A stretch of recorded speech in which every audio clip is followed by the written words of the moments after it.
So today I'm going to talk about a few things in this vlog by Remorse, and whether there's discrimination in terms of age, gender, body shape in the motorcycle world. Spoiler alert, yes, I think there is. Right, let's get on with it. Just want to talk about, well, first of all, buyer's remorse. Have I got buyer's remorse for the BSA? Well, yes and no. Yes, you know, you always think, well, have I done the right thing?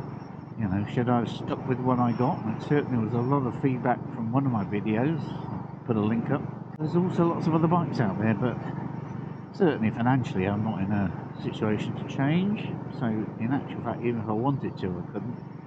And actually I do love this bike. It has a real sense of character about it. Not perfect by any means, and those overcoming vlogs I'll talk about some of the imperfections. Not really experienced the little niggles so much, although I most recently have had a bolt drop out of what is the belly pan underneath, which protecting the cat on this bike. I'll try and put a picture up. Immediately put a temporary solution in place, and I'm going to replace that bolt.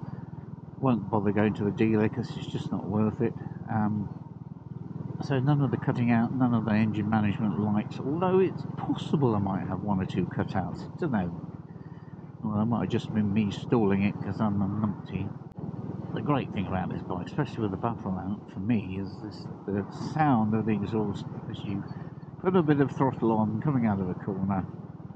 It sounds divine at low speed, but I'm still in the process of measuring those sound levels. I'm still thinking about whether I'd put in the tech baffle for a bit of extra refinement.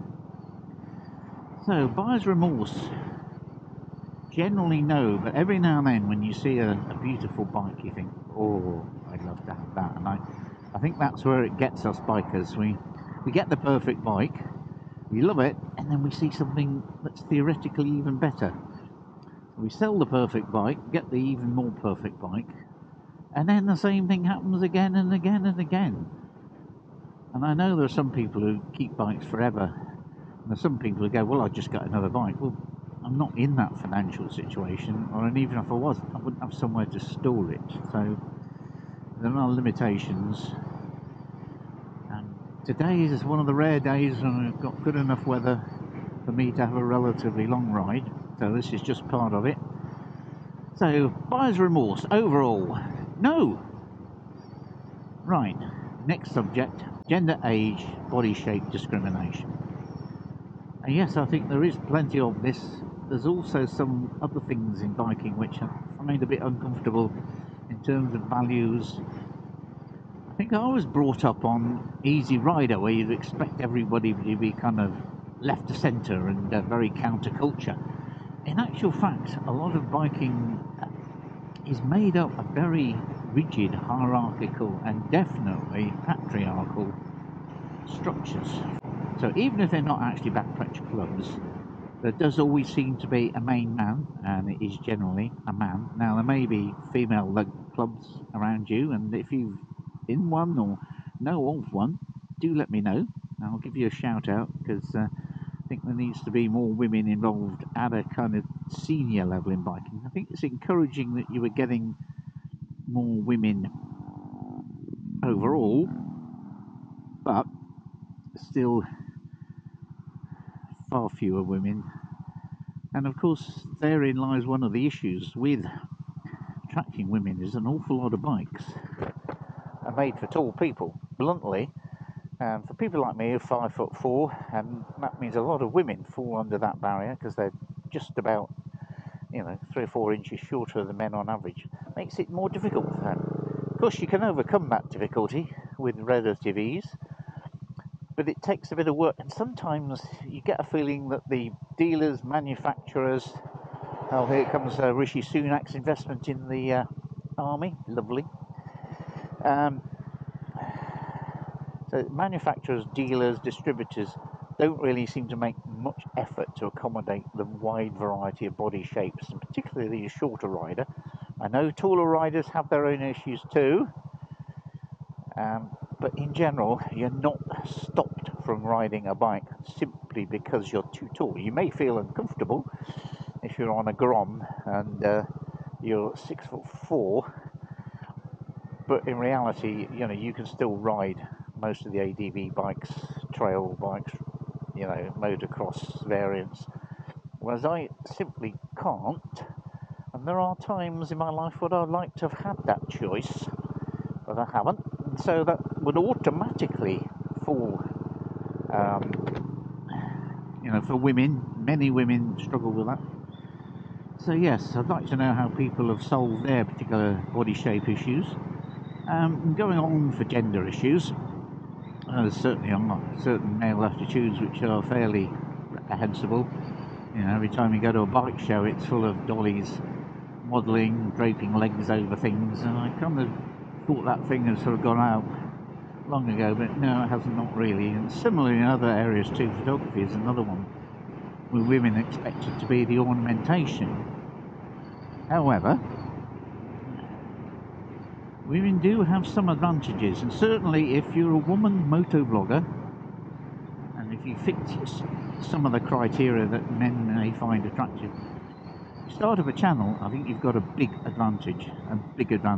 You will get a lot more views than an equivalent crusty old man like me, and that's partly a good thing in the sense that you will get your channel recognised more quickly. However, it's a but, and it's a pretty big but, also comes along with other kinds of attitudes. So the men who may be protective can get a bit overly enamoured and make comments and remarks which are quite reprehensible, really. You know, I've seen even women who are kind of in their mature years and not in any way somebody you would regard as some kind of sex symbol. They give marriage proposals too. They it's creepy. So that's the downside, is that women get the attention, but sometimes the attention is way more than they would want, and not of the type they would want, so they get treated seriously. But yes, I still think there is a huge advantage in gender if you fit the template. But of course, it's not just women who are in that sort of mode. There are some men who fit that. For example, Mr. Freddie Dobbs, 6 foot odd tall, reasonably good looking, blonde, you know, has the swagger about him. He might fit a template of what, you know, we men would want to be.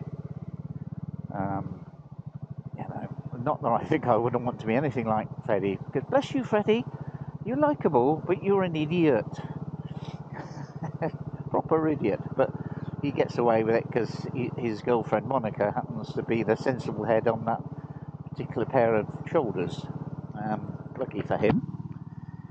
So yes, gender discrimination, age discrimination as well. Yes, so there's sort of skewing of biker demographics, certainly towards the older rider, but the manufacturers are sort of trying to push bikes more and more at younger people.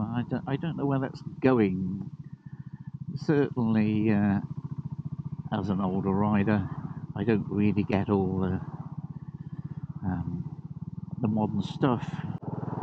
Yeah, so there is some gender, age, body shape discrimination in biking, and some of the attitudes in some of the biking groups are really quite, you know, sort of mid-20th century, not really much in keeping with the 21st. I will wind this up now, so I don't know what you class this as, a ramble, muttering. That's been a well-used phrase. I'm going to call it a meandering. Right, so that's been it for today. I've been Andy from Cornish Motorcycle Diaries. You may know me as Captain Clumsy. So thanks for watching, and don't forget, tickle the like button, comment, subscribe if you can, and yeah, hopefully we'll see you in the next one for more BSA motorcycle world stuff.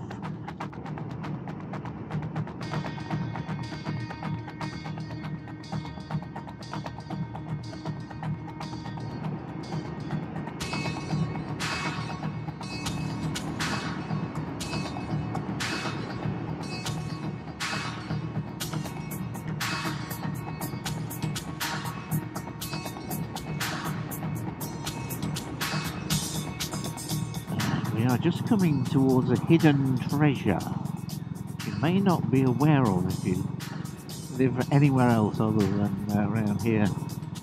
That is, there's a very interesting little motorcycle museum tucked away inside a local car dealer.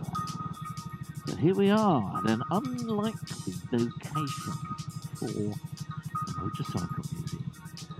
So, there she is in the spring sunshine. Still looking good, but also looking in need of a wash.